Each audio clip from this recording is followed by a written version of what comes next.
Kenapa saya bilang begitu? Banyak orang ini mengaku percaya Tuhan, melayani Tuhan, dia pendeta, penatua, diaken, pengajar, anggota persekutuan doa. Tapi dia jalan sedikit sampai dapat itu pohon besar dekat air, dia langsung bilang, Bapak, ini, Kau kuatkan di saat aku lemah, Kau menopang di saat ku merasa gagal. Saudara, mari kita berdoa. Ya Tuhan Allah, kami mohon kepadamu, kuatkanlah dan teguhkanlah iman kami, supaya waktu ini ketika kami belajar firman Tuhan, biar ini menjadi waktu yang paling baik buat kami. Kami mohon Tuhan, jauhkan semua penggoda pencobaan, biar di dalam damai-Mu kami belajar firman Tuhan. Terima kasih banyak Tuhan, kami rindu pada firman-Mu, berfirmanlah bagi kami Tuhan.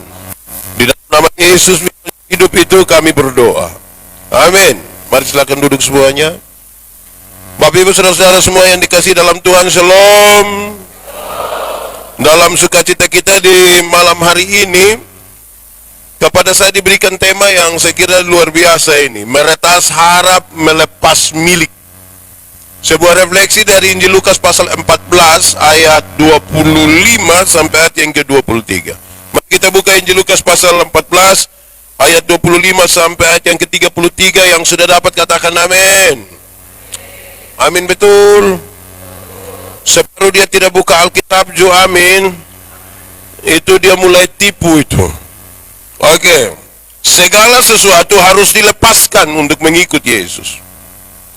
Pada suatu kali banyak orang berduyun-duyun mengikuti Yesus. Dalam perjalanannya sambil berpaling ia berkata kepada mereka, jikalau seorang datang kepadaku dan ia tidak membenci bapaknya, ibunya, istrinya, anak-anaknya, saudara-saudaranya, laki-laki atau perempuan, bahkan nyawanya sendiri, ia tidak dapat menjadi muridku. Barang siapa tidak memikul salibnya dan mengikut aku, ia tidak dapat menjadi muridku. Sebab, siapakah di antara kamu yang kalau mau mendirikan sebuah menara, tidak dahulu membuat anggaran biayanya, kalau cukup uangnya untuk menyelesaikan pekerjaan itu? Supaya jikalau ia sudah meletakkan dasar yang tidak dapat menyelesaikannya, jangan-jangan semua orang yang melihatnya mengejek dia. Sambil berkata, orang itu mulai mendirikan, tetapi ia tidak sanggup menyelesaikannya. Atau, raja manakah yang kalau mau pergi berperang melawan raja lain, tidak duduk dahulu untuk mempertimbangkan apakah dengan 10.000 orang ia sanggup menghadapi lawan yang mendatanginya dengan 20.000 orang? Jikalau tidak, ia akan mengirim utusan selama musuh itu masih jauh untuk menanyakan syarat-syarat perdamaian. Demikian pula lah, tiap-tiap orang di antara kamu yang tidak melepaskan dirinya dari segala miliknya, tidak dapat menjadi muridku. Demikian firman Tuhan. Berbahagia setiap orang yang mendengar firman, memelihara dan melakukan dalam hidup setiap hari. Shalom. Kuat sedikit, shalom. Di beberapa tempat kalau orang ingin tangkap monyet, tahu monyet? Apa itu? Kode. Pakai bahasa di sini bilang belo. Pokoknya di beberapa tempat kalau orang ingin menangkap monyet itu mereka pakai cara yang ringan, gampang, dan saya kira menarik. Orang cukup taruh kacang di dalam botol. Terus ini monyet kan taruh tangan masuk begini, diambil kacang. Waktu dia pun tangan sudah di dalam botol, orang datang. Ini monyet mau lari kan ada botol di dia pun tangan. Kuat lari? Kuat lari? Bisa lompat dari satu dahan ke dahan lain? Lalu bagaimana cara supaya monyet ini melepaskan diri? Hanya ada satu cara, yaitu dia harus lepas kacang yang sementara dia pegang. Sebab kalau dia pegang kacang begini bisa tarik keluar dari mulut botol. Lepas itu kacang, baru tangan bisa keluar kembali. Amin. Saya kira itu sesuatu yang baik untuk menjelaskan supaya selamat mesti melepaskan apa yang kita pegang. Amin. Sekarang saya tanya saudara, saudara pegang apa kuat-kuat hari ini yang kalau dilepaskan saudara rasa sakit sekali? Justru kadang-kadang yang paling berharap, yang paling kita harapkan, yang paling kita cintai, yang paling buat kita gelisah adalah hal-hal yang justru tidak ada pada Tuhan. Saudara-saudara, saya berkhotbah tentang keluarga, saya tanya, ini anak-anak, kamu pernah kok tidak periksa bapak dan mama punya saku pakaian dinas atau pakaian jalan-jalan? Pernah periksa kok tidak? Yang paling banyak dapat itu di bapak pun pakaian atau mama pun pakaian? Bapak pasti lupa 5.000, 10.000, 20.000. Karena bapak biasa cepat lupa. Kamu jangan coba-coba periksa mama punya. Itu pekerjaan itu sia-sia. Dalam hal inilah mama seturut dengan Alkitab, di mana hartamu berada, di situ. Saudara tahu bahwa sesuatu yang melekat yang kita puhati itu dilepaskan tuh repot. Amin kok. Ini ibu-ibu, ini kita pinjam dia pun Tupperware, saya dong ingat sampai setengah mati, sampai tidak bisa. Nah, justru hal-hal yang paling melekat di hati itulah yang kadang-kadang Tuhan minta dari kita, yang paling melekat. Kenapa ini kemudian serius bagi kita, saudara? Kita enggan melepaskan itu. Manusia, kita semua yang hadir, yang melayani termasuk saya, kita semua yang duduk di sini. Kalau tanya bilang, saudara percaya Tuhan, semua akan bilang percaya Tuhan, amin. Saudara berani menyangkal Tuhan Yesus atau tidak? Kalau saya paksa sekalipun ada yang bilang tidak mungkin saya menyangkal. Tapi apakah memang begitu? Belum tentu. Saya kasih beberapa contoh. Satu, kami pendeta ini jalan-jalan don telepon Pak Pendeta. Yuk, di mana? Di jalan-jalan ini. Bapak singgah di rumah sakit dulu. Kok kenapa? Bapak, kok mama, kok suami, kok istri, kok anak ada sakit. Oke, kita pergi. Pas sampai demi semua tenang biar pendeta berdoa dulu. Pas kami berdoa habis, dong langsung bilang begini, Bapak, ini obat ini. Kalau itu obat begini, suruh saya berdoa supaya apa? Jadi mulut kita berkata berdoa, percaya Tuhan, pengakuan kita terhadap Pak, ini dokter. Mulut kita bicara tentang Tuhan, pengakuan kita tidak pada Tuhan. Amin. Ada yang sedikit-sedikit bimpain obat ini biar semua mati tetap. Ada. Berarti saudara percaya Tuhan sungguh-sungguh. Harusnya orang yang percaya Tuhan itu merubah. Tuhan bisa pakai apa saja dan Tuhan bisa pakai siapa saja untuk menyembuhkan dia. Amin. Saya tanya saudara, tolong jawab jujur. Saya ini kan orang Timur, lahir besar di Soe. Kalau saya cerita tentang Soe, saudara percaya atau tidak? Percaya atau tidak? Tapi kalau saya lebih banyak cerita tentang Surabaya, saudara percaya atau tidak? Saudara percaya atau tidak? Kenapa tidak mau percaya? Kenapa saya bilang begitu? Banyak orang ini mengaku percaya Tuhan, melayani Tuhan, dia pendeta, penatua, diaken, pengajar, anggota persekutuan doa. Tapi dia jalan sedikit sampai dapat itu pohon besar dekat air, dia langsung bilang, Bapak, ini, betul. Di bawah mata sini juga ada yang begitu. Dia bapak-bapak kok ibu-ibu. Bapak-bapak kok ibu-ibu. Nah dia faham apa? Dia faham apa yang begitu? Jadi saudara tahu, mulut percaya Tuhan, omong Tuhan, tapi dia lihat pohon tegoyang sedikit dia bilang itu setan. Dia lebih mengaku tentang apa? Setan. Bukan Tuhan. Nah ini kalau tidak dilepaskan saudara ikut Tuhan. Sakit sedikit di rumah, supasti orang yang bikin. Dia sakit pasti orang yang bikin. Di sini pernah terjadi begitu kok tidak? Sampai sekarang cuma saja begitu. Yang biasa Suwangi tinggal di sini. Aneh-aneh saja. Sakit sedikit ini manusia. Lalu saudara percaya Tuhan untuk apa? Saudara, kuasa iblis dan kuasa Tuhan mana lebih kuat?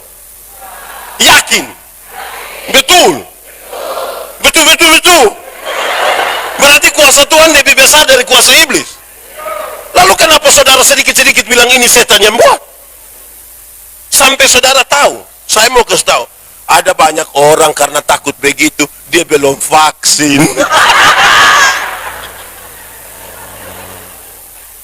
Di sini semua su vaksin, Ibu. Lekomsa. Karena takut dia bilang itu vaksin itu, kenapa kok? Ada hubungan dengan apa? Dengan apa, leh? Dengan apa? Mama sudah vaksin. Anak baik itu kalau bagi. Saudara tahu banyak orang nih mulut percaya Tuhan takut vaksin. Hei, seberapa seriusnya? Iya serius. Saya diminta bicara soal itu. Saya berdoa dan saya minta Tuhan kasih saya hikmat untuk saya bicara dengan benar. Saya kemudian mendapatkan sesuatu yang ringan saja, tapi untuk menjelaskan kepada banyak orang. Saya belajar dari Injil Markus kira-kira pasal 14. Kalau saudara baca dia bilang begini, hei, tanda-tanda ini akan menyertai orang percaya. Kamu akan mengusir setan dalam namaku. Kamu akan meminum racun dan tidak mati. Dan seterusnya. Kemudian membangunkan semangat saya untuk mengatakan begini. Ini tubuh Tuhan punya. Bahwa kalau benar itu vaksin mengandung apapun yang dari iblis. Saya percaya di dalam nama Tuhan dia tidak akan punya pengaruh sedikit pun karena ini tubuh Tuhan punya. Amin. Karena itu tusuk sudah, saya takut apa?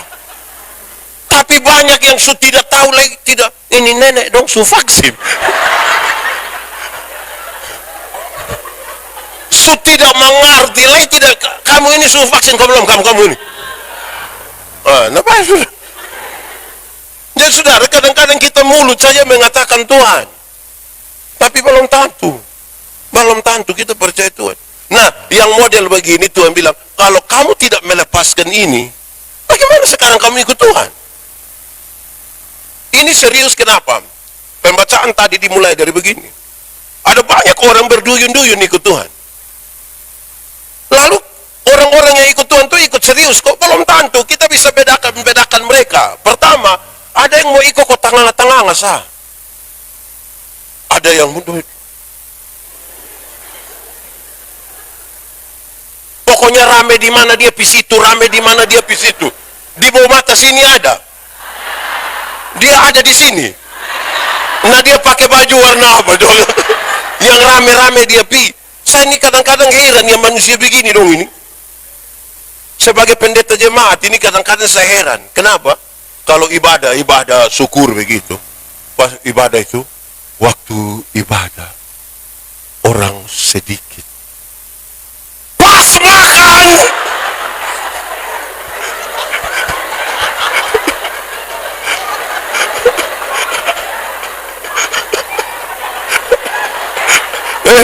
Kenapa?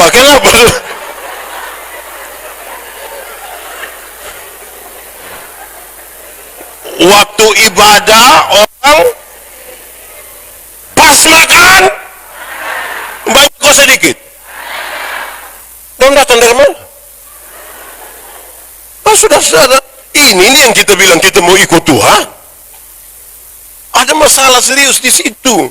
Orang dekat gereja, dekat tempat ibadah. Tapi kalau mama bilang, Bapak, mari sudah. Belum ada orang. Lu sudah yang orang, mau siapa lagi yang orang? Pernah dengar itu kalimat yang bilang belum ada orang? Atau sendiri omong? Kadang-kadang bapak dan mama baku ajak bilang, mari sudah. Jawab tua bilang, masih ibadah. Nah, bapak bikin apa? Di sini juga ada yang begitu. Siapapun suami, angkat tangan, siapapun suami yang begitu. Supaya kita urus dia, bapak ini orang begini tidak bisa. Jadi ada orang yang ikut itu, dia hanya mau lihat-lihat, serame di mana dia pi, ada makan di mana dia pi. Ini sedikit hari sudah jadi ini. 1-2 hari saya baca status di media sosial, saya agak lucu sedikit, tapi saya rasa benar. Dan tulis bilang begini, pemalas pi gereja tapi dia pun batas sibuk cari pakaian Natal, ini lebih dari Tuhan Yesus cari domba sesat. Pemalas pi gereja tapi tak sibuk cari pakaian Natal, lebih dari Tuhan Yesus cari domba sesat. Kira-kira di bawah mata sini ada. Memang sudah lalu betul itu. Jadi kalau orang yang hanya mau ikut rame, kadang-kadang ini anak muda donjo satu, ini dong.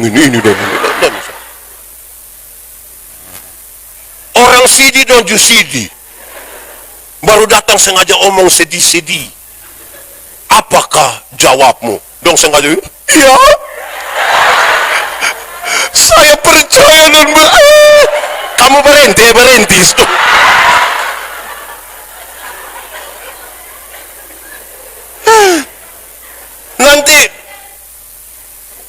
kita terlalu dramatisir ini keadaan.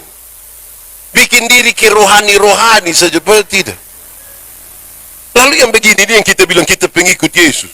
Baru menyanyi, mengikut Yesus keputusanku. Mengikut Yesus keputusanku. Ke apa? Saudara, banyak orang cari Tuhan, berjalan-jalan dengan Tuhan Yesus waktu itu. Satu hanya mau cari tahu, ini banyak orang dan cari makan. Yang lain hanya sekedar mencari kesembuhan. Hanya sekedar cari mujizat. Berulang-ulang kali saya berkhotbah, saya kasih tahu saudara. Cari Tuhan jangan hanya sekedar untuk sembuh. Karena Tuhan datang ke dunia bukan untuk bikin orang sakit jadi sembuh. Sekalipun bisa dia buat. Ada banyak orang yang tidak kenal Tuhan lebih sehat dari kita. Yang tukang minum sop itu dia minum dari 3 hari lalu sampai tadi pagi istirahat sedikit minum ulang. Dia tidak tahu sakit. Di sini ada yang biasa minum sopi. Ada. Dia majelis ke jemaat. Apa? Majelis jemaat. Dia minum 3 hari dia tidak tahu sakit. Kita yang mengaku kenal Tuhan duduk dekat kipas angin pulang pilek. Ini cari Tuhan hanya untuk itu. Tuhan datang ke dunia bukan untuk bikin orang miskin jadi kaya, sekalipun dia bisa. Bukan itu tujuan. Toh ada banyak orang yang tidak kenal Tuhan malah lebih kaya dari kita. Itu koruptor dong, itu kan kaya-kaya semua. Dong rumah 2, 3, 4, 5, sampai tidak suka tinggal di dong rumah, dong tinggal di penjara sana. Tapi dong kaya-kaya. Kita yang mengaku kenal Tuhan ini yang sedikit-sedikit garam habis. Sedikit-sedikit paket habis. Mau beli baju Natal, saya paketannya di itu mas, bilang mas, bisa bayar 6 kali kok.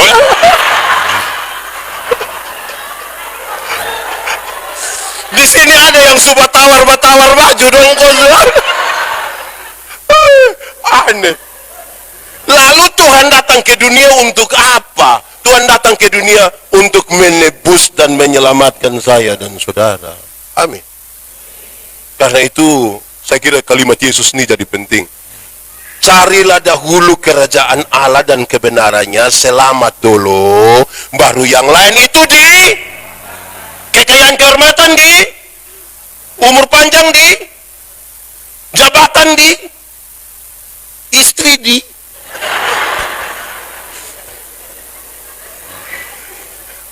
Ya. Jadi begitu. Ini orang dong bisa dikelompokkan. Jadi kita sadar, kita nih cari Tuhan sebenarnya untuk apa? Itu dulu. Lalu, setelah dijelaskan begitu, Tuhan Yesus bilang begini, barang siapa mau mengikut aku, tapi kalau dia tidak benci pada ayahnya, ibunya, istrinya, saudara laki-laki, saudara perempuan, dia tidak bisa jadi murid. Tapi Tuhan pun maksud itu bukan pulang mulai bakalai dan bapak, sudah Tuhan. Ada 1-2 orang tanya saya begini, pendeta, ini orang yang makan siripinan dong, ini masuk surga kutis?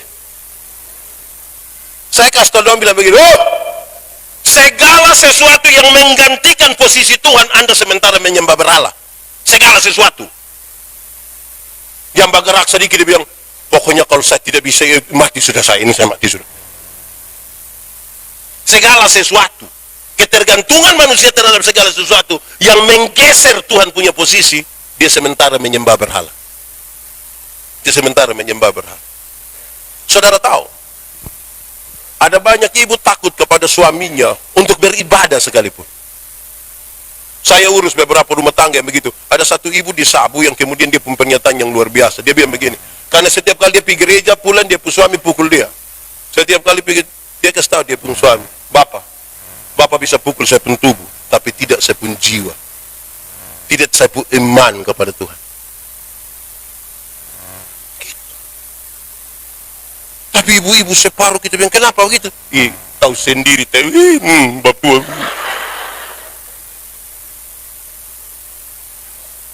Istri. Jadi apa? Dia bicara tentang, kalau bilang, barang siapa yang tidak membenci papanya, Bapak itu selalu diidentikan dengan kebanggaannya. Mama Apa yang membesarkan dia? Saudara laki-laki, kekuatan. Kalau dia belum lepaskan itu, dia tidak bisa disebutkan sebagai murid Tuhan. Tidak bisa. Saudara, saya suka satu kata dalam tema tadi. Meretas harap. Harap. Hanya berharap kepada Tuhanlah kita aman. Kenapa begitu? Saya punya khotbah satu, saya kasih tahu begini. Kecewa ialah karena terlalu berharap kepada manusia. Siapapun yang berharap kepada manusia akan ketemu dengan satu kata yang dia pun nama kecewa. Kalau kece saja tidak apa-apa. Kalau dia tambah wah itu yang nggak apa-apa. Amin kok. Saya mau tanya, saudara pernah kecewa? Tidak usah omong. Saya lihat yang ini muka kecewa semua. Kecewa ialah karena terlalu berharap kepada orang. Kalau terlalu berharap pada manusia pasti kecewa. Pas dia kecewa itu dia mulai omong sembarangan, bilang, ternyata ini. Kenapa saudara? Tidak ada satu manusia pun yang punya tugas untuk bikin ibu puas setiap hari. Tidak ada satu manusia pun yang punya tugas. Sekalipun ibu suami. Apalagi hanya kamu punyong. Apalagi hanya kamu punyong.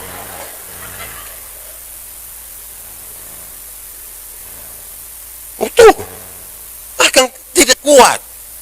Kamu berharap apa? Kebanggaan kita sebagai manusia, kekayaan, kecantikan, kemolekan, jabatan, semua tidak ada arti. Begitu Pak Pendeta? Begitu. Tidak percaya. Saya kasih contoh. Beredar di grup-grup WA tuh tulis bilang begini. Kalau seumur 50 tahun cantik atau tidak cantik itu tidak penting. Berhenti membanggakan kecantikan karena seumur 50 tahun sudah tidak cantik. Sudah tidak bisa disembunyikan di balik lipstik dan bedak lagi, sudah tidak bisa. Waktu kita umur 20-30 tahun itu yang kelihatan ke kita pun pipi dong, ke kinclong tuh ke. Su 50 itu melele ini dong, ini melele. Saya pun teman kita masih SMA, dia tato yang orang pangku kaki baru melukis, woi gagah. Dia kulit bagus, dia punya tinta bagus, kontras bagus. Itu 17 tahun. Umur 43 tahun dia sakit, kami pilih dia ini. Saya sedih. Itu tato bukan ke orang pangku kaki, ke orang menyembah begini ke berlutut. Mau harap apa? Jago hilang bapak, mau harap apa? Ini jadi mama dong, mama. Di sini tidak ada mama. Mama. Kalau ada orang datang kau tanya dia, mama, umur berapa? Terus mama kasih bilang, 50. Dia sengaja kaget bilang, hah? 50? Macam ke 35. Jangan percaya.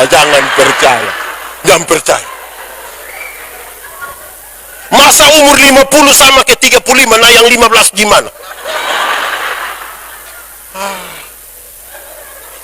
Kalau jalan dan mama pu anak nona dong tanya bilang, siapa itu? Siapa? Ini saya pu anak nona yang pertama. Dia sengaja kaget bilang, anak nona macam ke kakak. Jangan percaya. Masa kok mama dan dia pu anak ke kakak adik? Mama kalau dengan anak ke kakak adik hanya dua kemungkinan. Pertama, kemungkinan besar itu dia pu anak muka terlalu tua. Jadi dia pu mama tuh ke tipis-tipis aja dia pembeda. Atau yang kedua, kemungkinan besar dia pu mama menikah terlalu muda. Mungkin umur 8 tahun sudah nikah. Jadi dia pu mama tuh jarak deh. Jambaga ya nyonya. Itu umur berapa? 50. Umur 60 tahun ada jabatan atau tidak ada jabatan tidak penting. Kok su pensiun? Waktu kita aktif itu yang kita datang orang siap, lanjut orang itu aktif.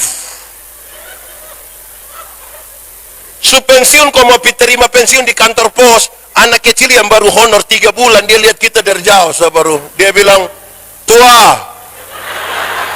aman kok tua. Itu macam ke kita mau cek ke dia itu. Mau bangga apa? Mau bagaya apa? Di umur 70 tahun, rumah besar atau rumah kecil yang kita banggakan, tidak penting lah. Apalagi rumah tingkat. Kau su pakai tongkat mau naik di lantai 2 dan begini. Bangga apa? Tidak bisa. Jadi jam bagaya di rumah besar mau sampai kapan? Umur 80 tahun, kalau Tuhan izinkan umur panjang 80 tahun, kaya atau miskin tidak penting. Kau tidak mungkin lah beli seibabi 2 kilo kau makan sendiri, tidak mungkin lah. Kok kolesterol, darah tinggi, asam urat, ringgi jantung, gigi tidak ada. Orang lain kunyah, kita tidak kunyah, kita molsap. Mau bagaya? Tidak bisa. Kita kumpul anak-anak kecil dong ini. Cucu dong lari-lari, cucu lari-lari, terus cucu bilang, opa mau makan apa biar kakak bagi ya? Paling-paling opa hanya bilang, jangan. Opa bubur saja.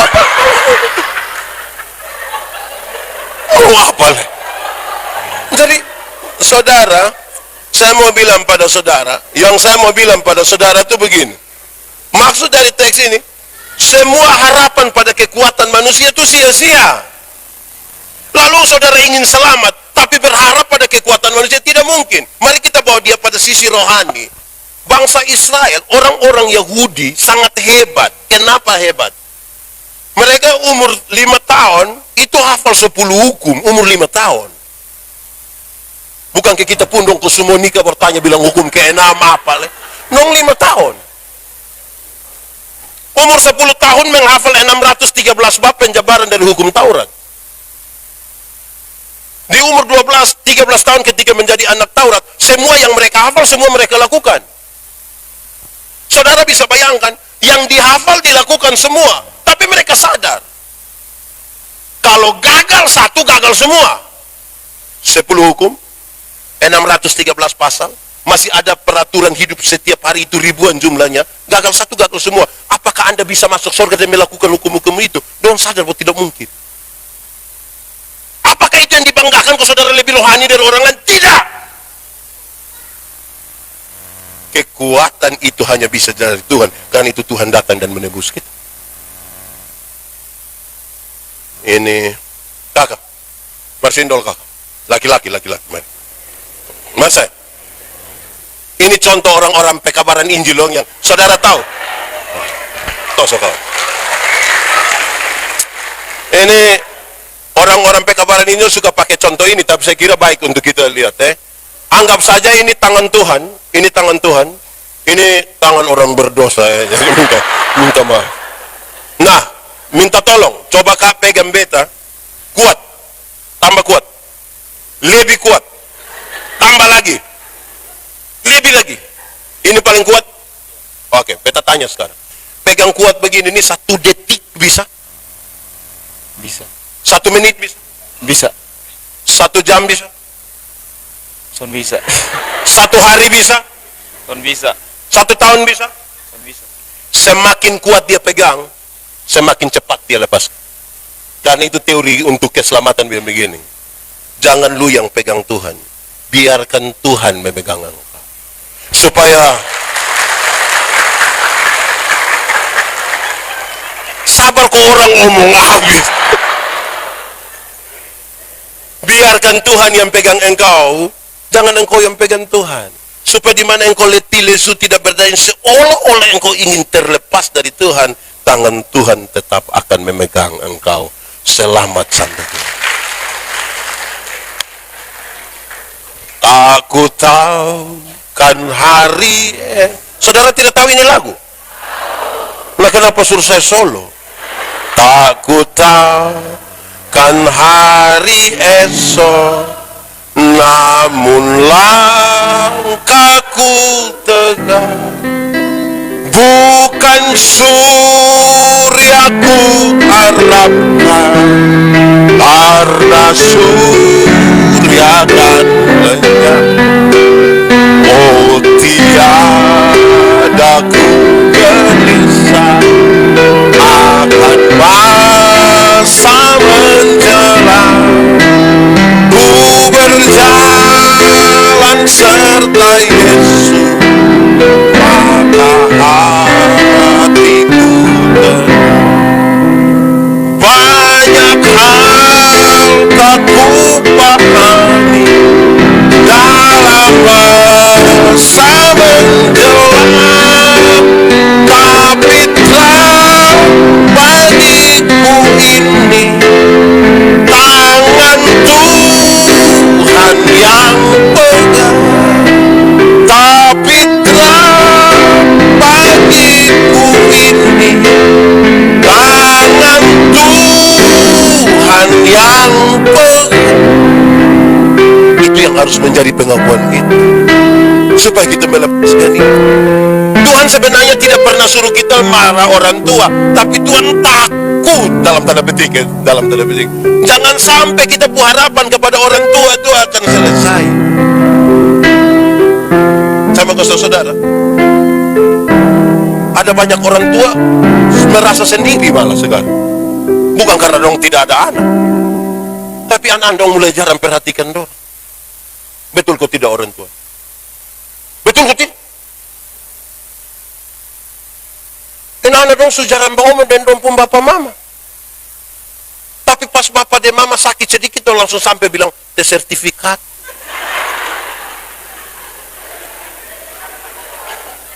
Dengan ATM lagi. Baru dong rubah bapak pu ATM pun PIN.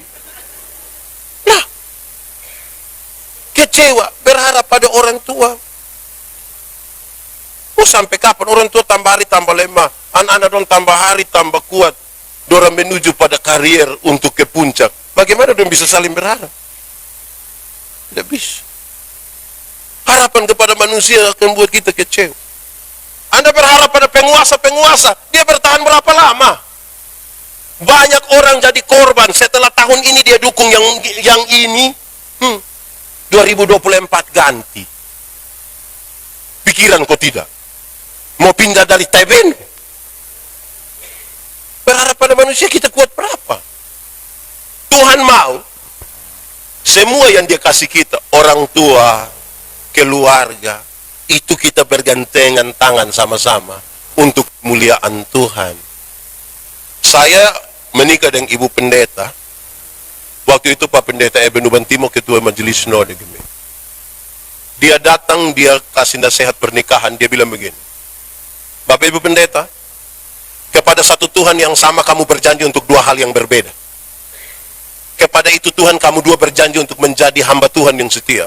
Tetapi kepada itu Tuhan juga kamu dua berjanji untuk menjadi suami istri yang setia. Dia bilang pesannya begini, jangan sampai kamu terlalu cinta Tuhan sampai lupa cinta keluarga. Atau jangan sampai kamu terlalu cinta keluarga sampai lupa cinta Tuhan. Saya berpikir itu berhari-hari sudah. Saya pikir itu, betul juga. Kadang-kadang banyak orang yang merasa terlalu cinta Tuhan sampai dia, ada satu dua orang dia bilang begini, kalau kita sibuk urus Tuhan punya urusan, nanti Tuhan sibuk urus kita punya urusan. Dulu saya kira itu kalimat bagus, padahal tidak bagus. Kenapa? Kami pun anak pertama ini lahir tahun 2010. Waktu itu saya bawa ke puskesmas, jam 11 itu saya izin di dokter. Saya bilang, dokter, saya izin, saya kasih tinggal saya punya istri. Dokter bilang begini, tidak bisa Pak. Tidak bisa kenapa? Ini harus didampingi suami. Saya bilang, dokter, ada banyak perempuan melahirkan tanpa suami. Saya bisa, dokter, saya kasih tahu dokter, saya punya tanggung jawab ini tidak bisa diwakilkan kepada siapapun termasuk gubernur atau presiden. Karena kami mau perjamuan kudus di Amruban Timur. Saya kasih tinggal, saya pergi, saya pulang sekitar jam 1 pagi. Saya pikir itu yang paling betul sudah. Kalau kita sibuk urus Tuhan, urusan Tuhan, sibuk urus kita urusan. Tidak. 2 tahun kemudian, ketika ada satu acara di Denpasar, saya pergi, ada satu orang bilang saya begini, Anda sibuk? Iya. Betul-betul Anda sibuk? Iya, saya sibuk. Jadwal ini ngiri. Terus sebab tua bilang begini, Anda belum melayani Tuhan kalau keluarga Anda belum terlayani. Saya bilang, jadi kasih tinggal buang itu jadwal dong semua, kau duduk melihat dari istri saya begini. Bab tua bilang begini, Anda harus bikin skala prioritas. Anda harus mengatakan ini tidak. Anda harus tahu mana penting. Bukan soal berapa waktu kamu bersama-sama, tetapi lebih pada quality time-nya. Ini kalau Anda naik begini, keluarga harus ikut. Anda naik, keluarga harus ikut. Kalau tidak, Anda hanya tunggu kapan saudara jatuh. Saya coba berpikir dan coba merenungkan. Akhirnya saya temukan satu jawaban ketika ibu pendeta bilang begini. Yang disebut jemaat itu yang mana? Yang disebut jemaat yang mana? Apakah yang ada di rayon sana? Bukan sekedar itu. Yang tinggal di dalam rumah pun disebut jemaat. Kalau tidak, Anda hanya sibuk jadi pendeta-pendeta diaken bagi orang lain pun rumah tangga, tapi tidak pernah jadi pendeta-pendeta diaken bagi rumah tangga sendiri.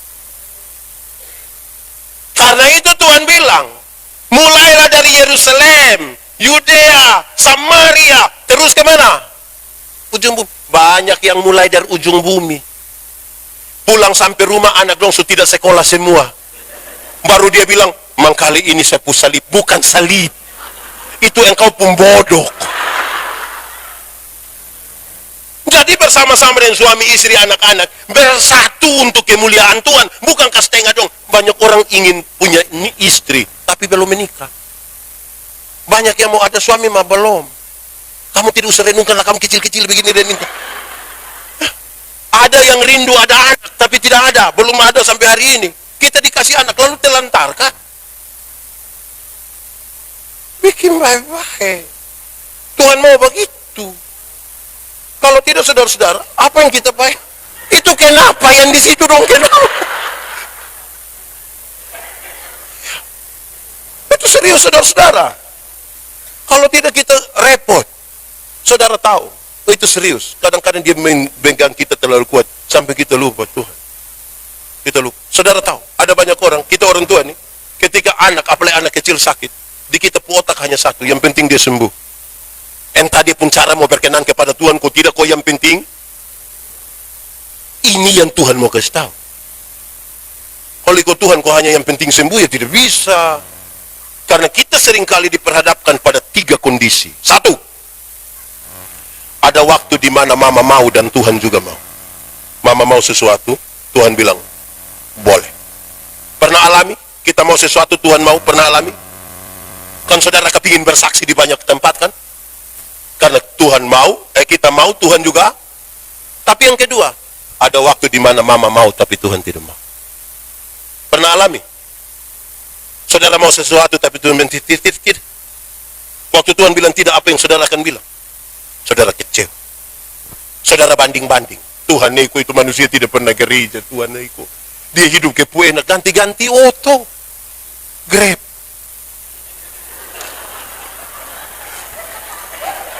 Kita mulai banding-banding. Ada kondisi ketiga. Bahkan orang ketika dia mau dan Tuhan tidak mau, kadang-kadang dia sudah berhenti berdoa. Dia bilang, Pak Pendeta, saya berdoa sampai berhenti. Yang ketiga, ada kondisi di mana Tuhan mau, tapi mama yang tidak mau. Tuhan mau sesuatu, tapi kita yang tidak mau. Pernah alami kok tidak? Contoh ini. Anggap saya, bukan anggap. Ada orang yang kita tidak suka. Di sini ada orang yang kita tidak suka, kok tidak? Ada? Dia ada di sini. Coba lihat dia. Kenapa semua lihat saya? Saudara tidak suka saya? Nah, waktu itu orang kita tidak suka, kan kita tidak suka bohong dan dia tidak mau mengampuni. Tuhan bilang begini, mama, ampuni dia. Kan Tuhan pun mau suruh kita ampuni. Lalu kan kita pu hati telah berakhir dengan Tuhan yang mau ampuni karena setiap kali ingat dia. Nah itu jadi soal kan. Kalau saudara belum melepaskan itu, mau ikut Tuhan, berani lepas dulu. Kita kadang-kadang hati sakit. Ada orang yang saya aneh dalam sebuah pelayanan itu begini, saudara. Kalau kita diminta untuk yang dunia punya, semua kita mau. Tapi kalau untuk Tuhan tuh kita tidak mau. Contoh, kalau Tuhan bilang, saudara akan jadi orang terkaya di Indonesia, siapa yang berani tolak? Coba kasih saya, coba. Saudara akan menjadi orang paling kaya di Indonesia, ada yang berani tolak? Aduh Pak, kenapa saya? Aduh Tuhan, ini kenapa saya? Saya perasaan dengan Pak James Riyadi, saya ini saudara akan diberi kesempatan jadi gubernur NTT 2024-2029. Siapa yang tidak mau? Coba kasih tahu saya. Pak, Tuhan kenapa harus saya Tuhan? Aduh, saya perasaan di RT RW dan Tuhan saya berdoa. Saudara akan diberi kesempatan menjadi wanita tercantik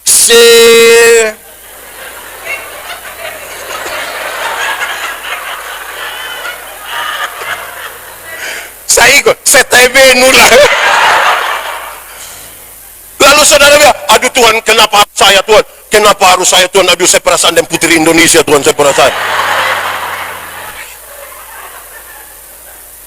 Pasti mau toh? Mau kok tidak? Tapi ketika Tuhan bilang begini, engkau harus jadi pelayanku. Banyak orang langsung bilang, Tuhan kenapa harus saya? Nanti mama jadi penat, aduh kenapa saya? Aduh.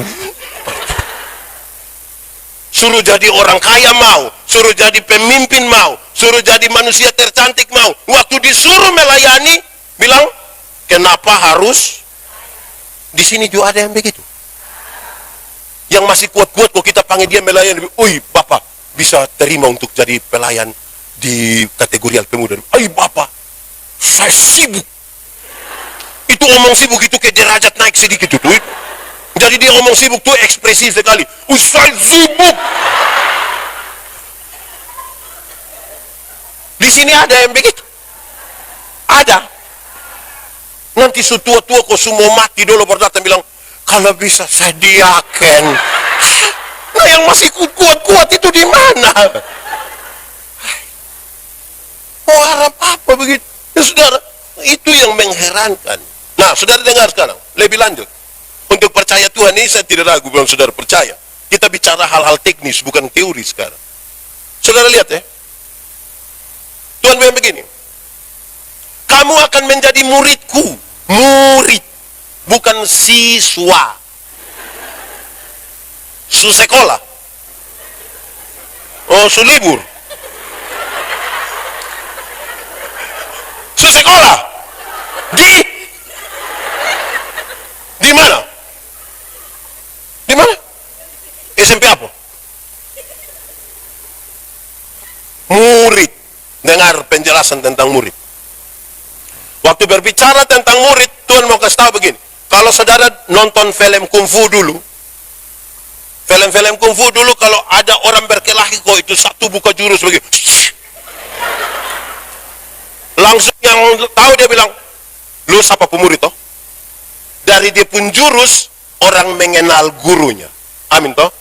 Nah, engkau pergi dan jadikan semua bangsa muridku. Artinya, supaya dari dom pun tindakan orang mengenal gurunya. Amin. Nah, Yohanes pasal 14, mari buka ayat 12. Jangan berhenti di ayat 6. Ayat 12. Cepat. Sudah. Oke. Baca. 1, 2, 3. Barang siapa percaya kepadaku, melakukan pekerjaan-pekerjaan yang aku lakukan. Amin.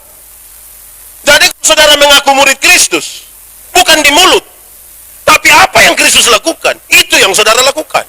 Mari kita mulai dari contoh yang saudara tahu. Satu saat Tuhan Yesus urus seorang perempuan berzina yang kena tangkap. Supaya nanti di bawah mata sini ada yang berzina, urus pakai cara Tuhan Yesus, karena kita mengaku pengikut Yesus. Tuhan Yesus bilang begini, siapa rasa diri tidak berdosa, silakan angkat batu dan lempar duluan.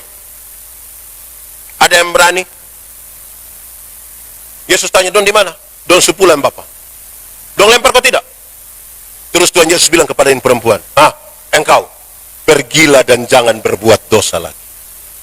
Kalimat itu menunjukkan, Tuhan Yesus tidak kompromi dengan dosa. Dosa tetap dosa. Tetapi kepada perempuan pendosa ini, Tuhan beri kesempatan baru. Masa lalu tidak bisa dirubah. Tapi sekarang masa depan bisa dirancang di dalam nama Tuhan. Sekarang saya mau tanya, bapak-bapak, suami-suami, bapak-bapak, satu saat ketahuan istrimu berzina dengan laki-laki lain, bisa urus pakai cara Yesus?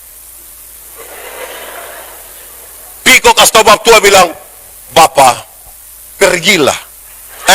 Ibu, Mama, pergilah dan jangan berbuat dosa lagi. Berani kok? Kan murid melakukan apa yang dilakukan gurunya. Kita laki-laki yang tidak bisa, saya yakin pasti, Mama pergilah dan jangan pulang lagi. Ibu-ibu, di sini tidak ada ibu-ibu. Ini remaja semua. Ibu-ibu, satu saat ketahuan suami berzina dengan perempuan lain, bisa urus pakai cara Yesus.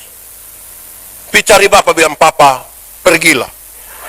Dan jangan berbuat dosa lagi. Pasti bapak tua bilang, puji Tuhan. Banyak ibu-ibu tidak melakukan itu. Dorang, saya kira separuh akan berdiri bapak di pintu, baru dia bilang, lu kira lu sendiri yang bisa? Jangan lihat umur 40 tahun begini bapak, tapi berapa yang kecewa papa. Bahaya. Murid melakukan apa yang dikerjakan oleh gurunya. Amin kok? Amin. Ini satu saat Tuhan Yesus urus sebuah ketimpangan sosial. Tuhan bilang begini, nanti kalau ada orang menampar pipimu yang kanan, berikan juga pipi yang di sini. Ada yang bisa? Saya taruh dia di sini, baru dia bilang, Bapak minta maaf inilah. Di sini ada yang bisa. Apa maksud Tuhan? Tuhan mau kasih tahu begini. Kalau ada orang menampar pipimu yang kiri, dia akan pakai dua cara. Pertama dia pakai tangan, dia menampar pipi kanan. Pertama dia pakai tangan kiri. Tradisi Yahudi bilang tangan kiri hanya boleh dipakai untuk pegang barang yang haram. Kedua, menampar pipi kanan akan pakai punggung tangan kanan. Tradisi Yahudi bilang punggung tangan kanan hanya boleh dipergunakan oleh para tuan menampar budak-budaknya. Ini Tuhan Yesus ajar sekarang. Kalau ada orang menampar pipimu yang kanan, menganggap engkau haram atau budak, berikanlah pipi kirimu supaya dia mau mengangkat tangan kanannya. Di situ dia tahu di hadapan Tuhan kita sama. Supaya tidak ada orang karena kelas sosial merendahkan orang lain. Tidak boleh. Tidak boleh. Saya berkhotbah, sekiranya saudara tahu ketika saya tanya, Bapak, anak berapa? Anak 4 orang Pak Pendeta. Terus dong kerja di mana? Puji Tuhan Pak Pendeta, yang 3 sudah jadi manusia. Anak ada 4 orang yang sempat jadi manusia. Tahu yang satu apa Bapak? Kita pusing. Akhirnya penghargaan kita kepada kemanusiaan tergantung dia punya jabatan kok tidak. Tergantung dia punya jabatan, tergantung dia punya penampilan, tergantung dia punya kelas sosial. Betul kok tidak? Jadi kalau dia jadi pendeta, manusia kok bukan? Kalau dia jadi pendeta, manusia kok bukan? Kalau jadi polisi, kalau jadi bupati, kalau jadi anggota dewan.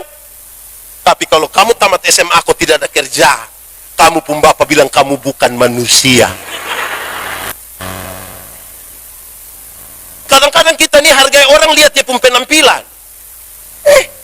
Apa kok? Tuhan Yesus itu turun.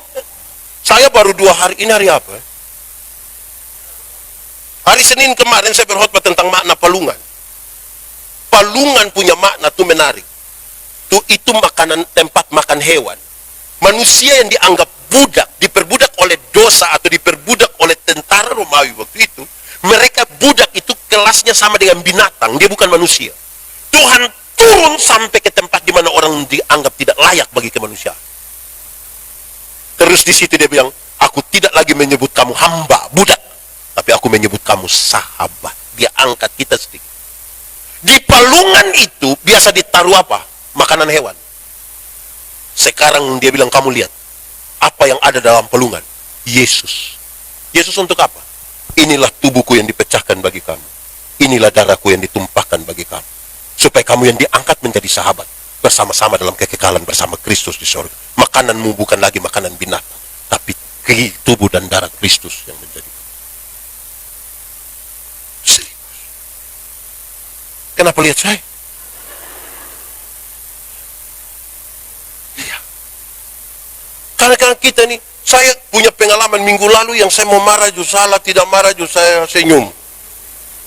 Saya mau pelayanan ke Palu minggu lalu. Saya terbang dari sini karena pagi, jadi transit kira-kira 4-5 jam di Surabaya. Saya biasa jalan tuh celana jeans, sepatu kets, baju kaos begitu. Terus saya duduk makan. Saya pikir masih 4 jam. Biar saya makan di tempat makan di bandara. Terus datang satu ibu dan dia punya anak dokter. Ini ibu ini lihat-lihat saya begini. Ibu orang tua. Kalau dia orang muda pasti bukan dia yang lihat saya yang lihat dia. Ini dia orang tua. Dia lihat-lihat saya terus dia bilang, dia bangun, dia minta maaf, Pak Pendeta Yandi. Iya. Aduh Pak Pendeta, terima kasih kok kita bisa ketemu di sini, bicara banyak lah. Terus dalam bicara dia senang sekali ketemu dengan saya. Terus dia bilang begini, ini ibu dari Kendari. Terus dia bilang, karena saya harus ke Kendari 2 kali. Aduh Pak Pendeta, macam-macam lah kami bicara. Terus dia bilang, secara diam-diam dia ada niat mau bayar saya punya makanan. Dia pergi ke kasir, dia bilang, saya mau bayar untuk Pak Pendeta punya makanan. Sudah dibayar ini. Boleh kasih kembali Pak Pendeta uang? Tidak bisa. Ini ibu datang Pak Pendeta, kenapa Pak Pendeta sudah bayar? Non tidak mau, segala macam. Kisahnya hanya begitu. Tapi saya mau kasih tahu saudara, di tempat makan itu ada banyak orang makan, semua selain saya itu makan habis baru bayar. Saya baru pesan habis mau duduk, itu kasih bayar dulu Pak. Saya bertanya, kenapa sampai orang lain makan habis baru bayar? Kok saya baru mau pesan, kok sudah bayar dulu? Saya lihat-lihat sampai muka ini. Pasti dia pikir saya ini tukang bangun lari mangkali kok. Waktu dia tahu dari ini ibu bahwa saya pendeta tuh dia perasaan dia, aduh Pak Pendeta, berhenti. Bosok hargai orang karena dia punya jabatan ini. Karena mana? Hargai orang yang hargai. Kenapa saya harus mengasihi beliau? Kenapa? Karena pada dirinya ada gambar dan rupa Allah. Dia bukan sebuah tumpukan material kosong. Karena ada gambar dan rupa Allah, maka saya menghargai dia. Jamba gaya. Kita nih kalau bawa sambutan di hari-hari kemerdekaan atau apa, Gubernur Nusa Tenggara Timur yang kami hormati, Bupati Kupang yang kami hormati, Camat Taibenu yang kami kasih, Bapak Ibu Pendeta yang kami muliakan. Mantap tuh. Pagi-pagi kalau penjual ikan lewat kita panggil bilang ikan, bayangkan. Penjual ayam kita bilang, penjual sayur kita bilang, penjual tomat kita bilang, dong ada nama kok tidak? Dan kenapa panggil tomat? Ya kita ini telah ke apa kuang? Bagaya menghargai manusia bukan karena dia manusia. Kita suka lihat dia pun penampilan, lihat dia pun jabatan. Akhirnya ketika itu orang menyamar sedikit, kita kalah sudah. Amin kok. Satu saat Tuhan Yesus urus sebuah tadi kesenjangan sosial. Ini sebuah dilema pajak. Tuhan Yesus mulai dari sebuah pertanyaan. Boleh bayar pajak kepada kaisar atau tidak? Itu pertanyaan tuh gampang dijawab, tapi resiko, efek jawabannya berbahaya. Kalau Tuhan Yesus bilang, boleh bayar pajak kepada kaisar, maka ribuan orang pengikut Tuhan Yesus akan meninggalkan Yesus, karena pajak terlalu berat. Tapi kalau Tuhan bilang, tidak boleh bayar pajak kepada kaisar, maka Tuhan Yesus dianggap memprovokasi masyarakat untuk lawan pemerintah, dia pasti ditangkap. Lalu Tuhan Yesus bilang begini, berikanlah kepadaku uang untuk pembayaran pajak itu. Tuhan tanya, gambar dan tulisan siapa? Kaisar. Berikan pada kaisar apa yang wajib kamu berikan pada kaisar. Tapi berikan pada Tuhan apa yang wajib kamu berikan pada Tuhan. Itu bukan soal uang. Itu bukan soal mama pun perpuluhan. Gambar dan tulisan siapa ini? Kaisar. Karena di ini uang ada gambar kaisar dan tulisan kaisar, kasih dia. Tapi Alkitab mengatakan, kamu adalah gambar dan tulisan Allah. Berikan uangmu pada kaisar, tapi berikanlah dirimu pada Tuhan. Dan bukan uangmu, bukan uang.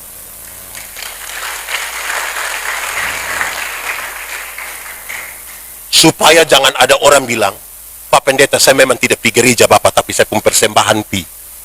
Nah, di surga itu tidak ada kios jual super mie. Kita bukan kumpul uang untuk beli. Jelas kok? Iya. Ini, saudara, itu serius itu. Kadang-kadang kita yang kayak apa kok?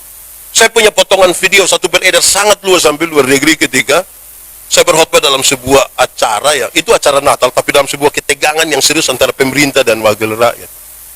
Kebetulan waktu itu temanya tentang sahabat. Saya bilang begini. Saya begini-begini pernah jadi ketua Panwaslu. Waktu saya ketua Panwas itu datang 1-2 caleg. Dan tanya saya, pendeta, kira-kira saya bisa jadi anggota dewan, kok tidak? Saya bilang yang macam Bapak begini tidak bisa. Bapak tidak bisa. Kenapa Bapak yakin sekali? Oh, kok Bapak ini saya minta tolong jadi penatua diaken yang hanya urus 20 kakak, saya Bapak tidak mau. Tapi Bapak mau urus ini yang saya yakin tidak jadi. Habis pemilu ternyata dia tidak terpilih, dia datang cari saya, Pak Pendeta. Yuk, ternyata Bapak mulut panas betul. Saya bilang ini bukan mulut panas. Tuhan Yesus bilang begini. Barang siapa setia pada perkara yang kecil, kepadanya dianugerahkan. Anugerahkan itu berarti duduk diam-diam kok dia kasih. Murid-murid sementara bertengkar siapa terbesar di antara mereka. Tuhan Yesus tahu bahwa jabatan itu kebutuhan, tapi prosesnya menjadi penting. Tuhan Yesus ambil satu anak kecil, taruh di antara mereka, terus Tuhan Yesus bilang begini. Barang siapa mau jadi yang terbesar di antara kamu, hendaklah menjadi. Selesai. Tidak pakai pendekatan dan sekta. Tidak pakai bawa ayam. Iya, duduk diam-diam dia kasih. Bukan pas mau pemilu baru datang kau bilang, Bapak kita 2 saudara. Saudara apa muka beda? Setia pada perkara. Itu jalan-jalan yang Tuhan kasih tahu. Kalau kamu mau mengikut aku, murid kan, belajar dari sang guru. Belajar dari guru. Ada banyak yang Tuhan kasih tunjuk. Kalau kita tidak melepaskan kita punya ego, tidak bisa. Terakhir, Tuhan Yesus kasih tahu. Barang siapa yang tidak membenci 1, 2, 3 yang tadi saya sudah jelaskan, dia tidak bisa pikul salib. Tentang salib itu, penjelasannya menarik. Pertama, barang siapa mengikut aku, harus menyangkal dirinya, mengikul salibnya, dan mengikut aku. Menyangkal diri. Menyangkal diri artinya, bukan saya, tapi bukan. Menyangkal diri. Siapa yang bangun itu gedung ibadah Immanuel Bawah Mata? Bukan saya, tapi padahal kita yang jadi ketua pembangunan.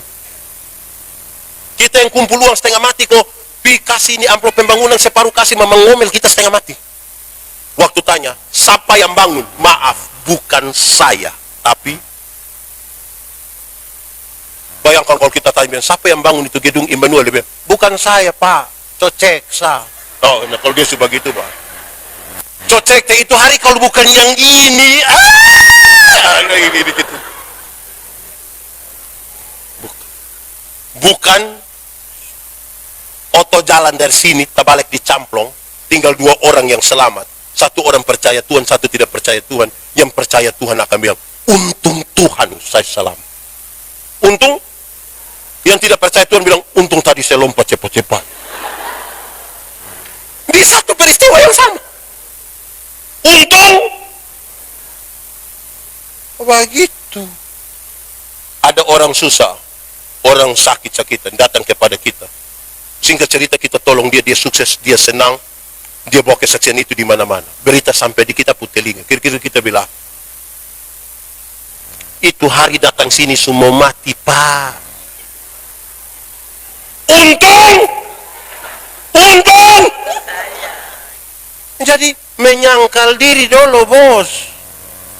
Bukan saya. In majelis dan pendeta dong hidup kadang-kadang. Kita omong bilang, woi, mari kok pembinaan ini begini su 4 periode. Lukas takut siapa dengan itu 4 periode. Itu manusia tidak rendah hati itu. Bapak mama dengar, bapak mama an semua dengar.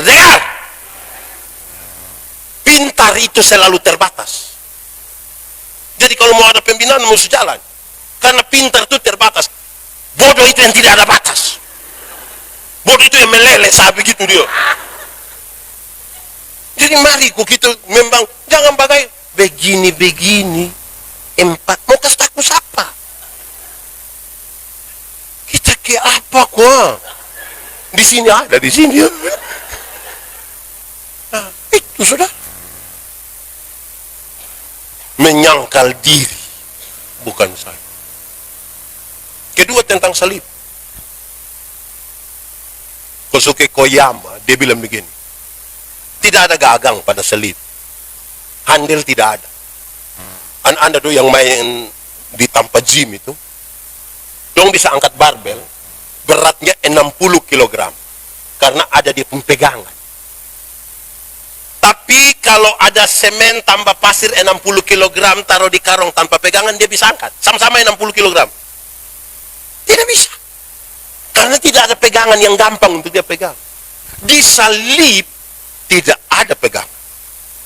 Betapa beratnya salib itu. Lalu, apa penjelasannya? Karena Tuhan Yesus yang paling kita banggakan, waktu dia pikul salib, dia terseok-seok, dia jatuh, terseok-seok, dia jatuh. Tapi banyak orang mengaku pengikut Yesus. Dia kepingin dia pun salib ringan. Kalau bila perlu dia lari lebih duluan Tuhan Yesus. Bila perlu dia lari duluan. Nah, Tuhan Yesus yang paling kita banggakan saja jatuh, Bapak. Pikul jatuh. Wih, kita pun mau kita pun salib, kalau bisa Tuhan Yesus cepat sedikit, kok ini kita Yesus. Nah, kita yang ikut Yesus, kok Yesus yang ikut kembali kita. Tuh, kita ini bagaya. Pakai rantai salib sebesar-besar. Padahal tawar sayur setinggi-tinggi.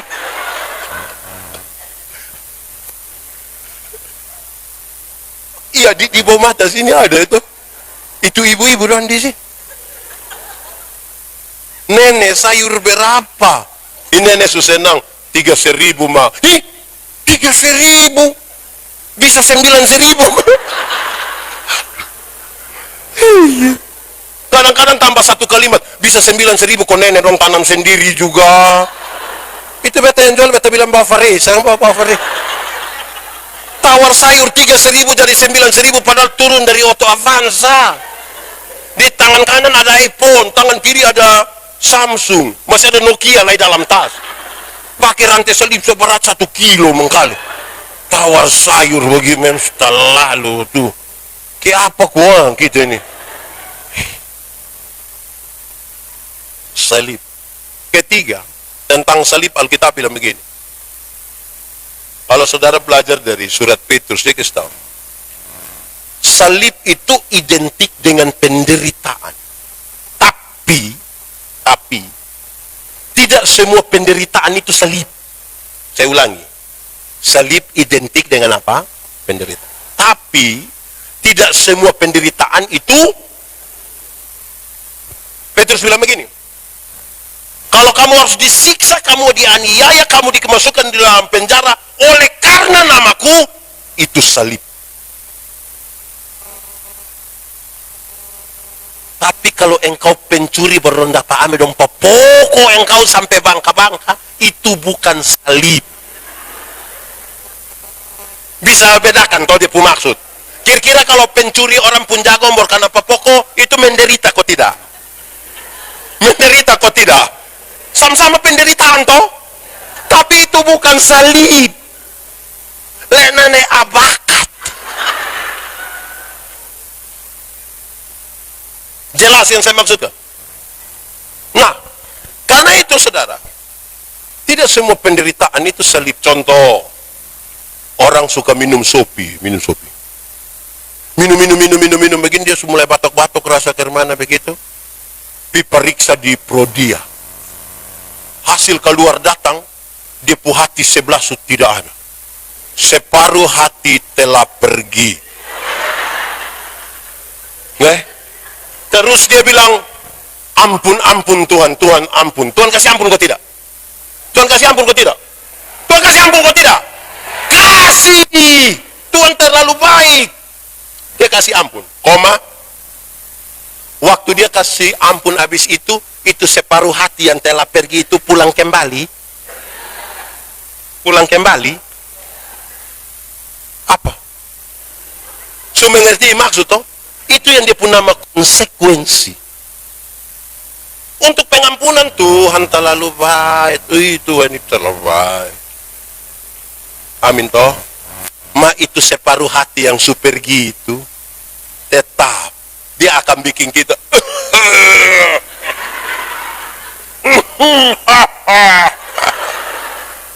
Amin ko. Jamba gaya.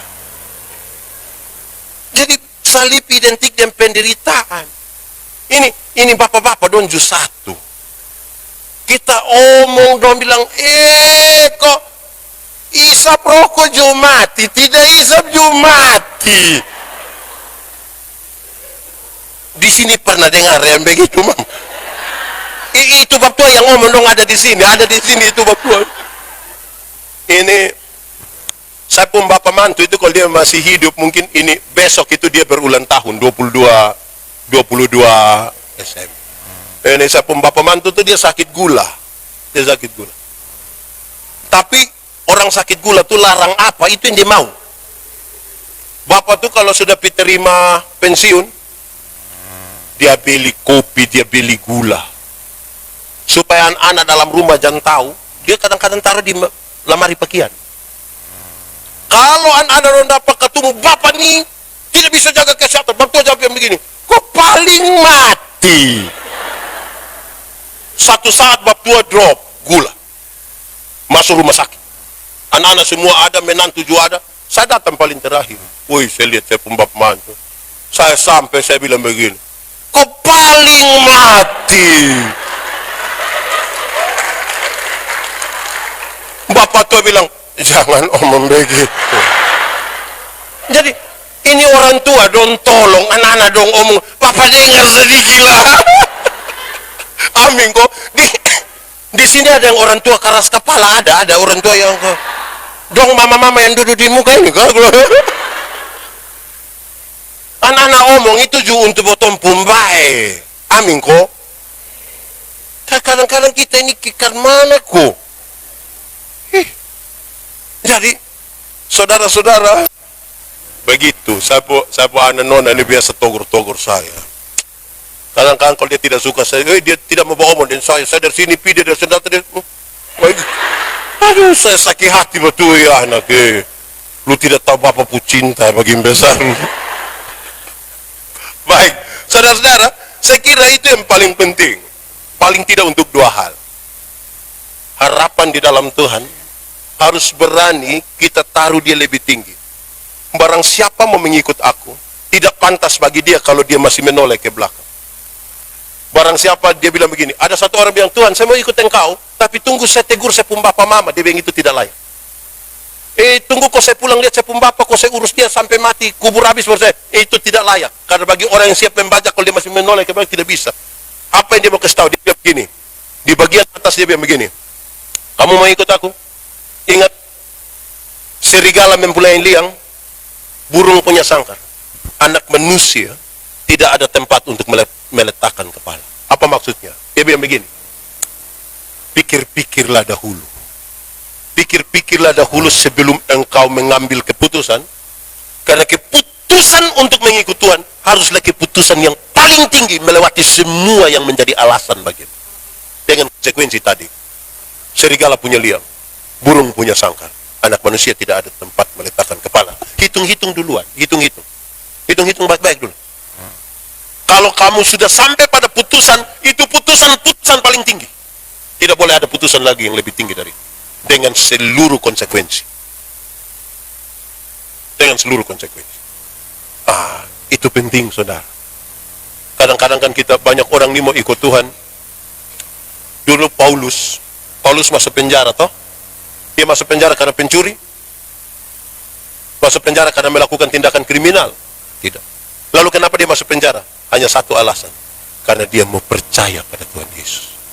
Keputusan percaya pada Tuhan Yesus membuat Paulus masuk penjara. Ini hal paling tidak disukai oleh banyak orang.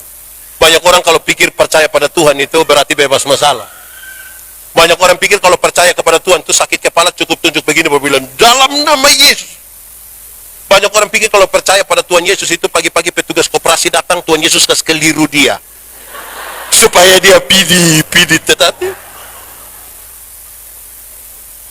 Saudara, ada satu orang laki-laki cemburu. Cemburu dia punya nona ini. Dia telepon saya. Pak Pendeta tolong saya, berdoa dulu. Kenapa? Saya cemburu dan saya pun calon istri, Pak. Saya potong dia. Dia potong kena di bagian sini, tangan. Ini. Jadi lu di mana sekarang? Saya ada di polisi, Bang. Oke, baik. Bapak tolong berdoa ya, Bapak ya. Biar ini itu keluarga dan apa tuh bisa kasih ampuni saya. Wih, langgar berapa hari dia telepon. Bapak, bersyukur Bapak. Ini perempuan datang. Saya minta maaf ya. Oke, sudah selesai. Selama dia telepon lagi. Bapak, tolong berdoa lagi. Kenapa? Biar dong cabut ini masalah. Saya bilang, kenapa? Biar dong cabut. Saya bilang, tidak. Lu diam-diam di situ kok. Jalani hukuman. Makanya lain kali pegang parang itu jaga-jaga. Bukan sembarang saja habis itu bilang, Tuhan tolong supaya saya bebas. Terima. Ya Tuhan, terima. Kadang-kadang kita mau buat tapi tidak mau tanggung jawab. Nah, karena mana? Tuhan Yesus ajar kita berani berbuat, tanggung jawab. Tuhan tidak pernah larang kita, dan tidak pernah suruh kita untuk menghindar dari masalah. Tapi engkau harus ada di tengah-tengah masalah dan diberikan kekuatan untuk melewati. Bukan laut kalau tidak ada gelombang. Air yang tidak ada gelombang itu dia pun nama apa? Aqua. Tidak ada gelombang. Tapi laut selalu bergelombang. Itu. Karena itu, jalani kita perjalanan bersama Tuhan. Saudara, saya lihat dalam pergumulan hidup, contoh orang bangun rumah, orang bangun rumah bukan soal uang, soal komitmen. Karena ada banyak orang golongan 4 rumah belum ada, yang golongan 2 dong rumah suara. Terus waktu dong syukuran rumah saya pergi pimpin, saya tanya Bapak, ini rumah ini kira-kira berapa biaya? Dia hanya bilang begini, Bapak, omong biaya saya tidak bisa ombak. Itu hari rencana hanya kerja saya, kok bangun saya, kok tutup saya, cukup sudah, kok nanti baru kita kumpul-kumpul. Tapi ada saya yang kami buat ame satu kamar kecil di dalam, kok masuk nanti baru kumpul-kumpul saya sedikit lagi. Tapi ada saya ini yang kami pelester baik-baik, kok taruh plafon so sudah, yang penting botol suaman di dalam itu cukup. Tapi ada saya ini yang kami mulai tambah ini kamar satu, kok keramik sudah di situ, kok sudah, yang penting kita di dalam ya, nanti baru kita lihat. Tapi ada saya yang kami pelester di luar sudah, Bapak kok tarik ame ini semen kasar kok taruh dia pun ini emper 2 sudah cukup sudah, Bapak kok mau apa sah. Tapi ada saya ini yang kami taruh keramik di ini emper dong, sampai sudah tidak tahu keramik mau taruh di mana, kami taruh lagi di tembok, Bapak. Cukup sudah, kau mau ke mana, kau botol buka mati mau bawa, Bapak. Tapi ada saya ini yang kami bangun nama dia pun pagar ini, Bapak, terus halaman tuh kami paving block semua, Bapak. Pikir sudah cukup sudah, tapi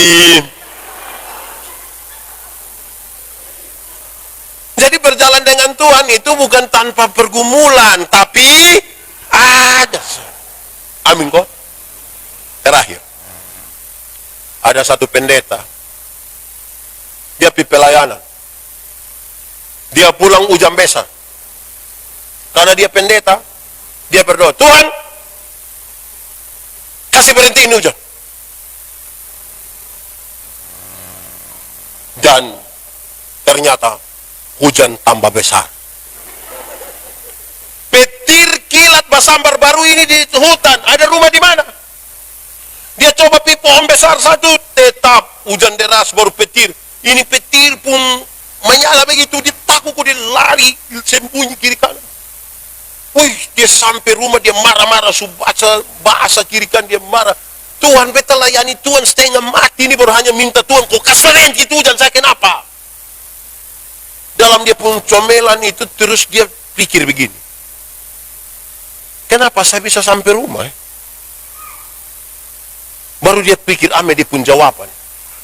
Ternyata, dalam gelap dan hujan besar, yang bisa bikin dia sampai rumah itu adalah kilatan dari petir tadi. Waktu itu petir begini, dia udah pergi sama jalan, petir begini dia. Terakhir sampai di,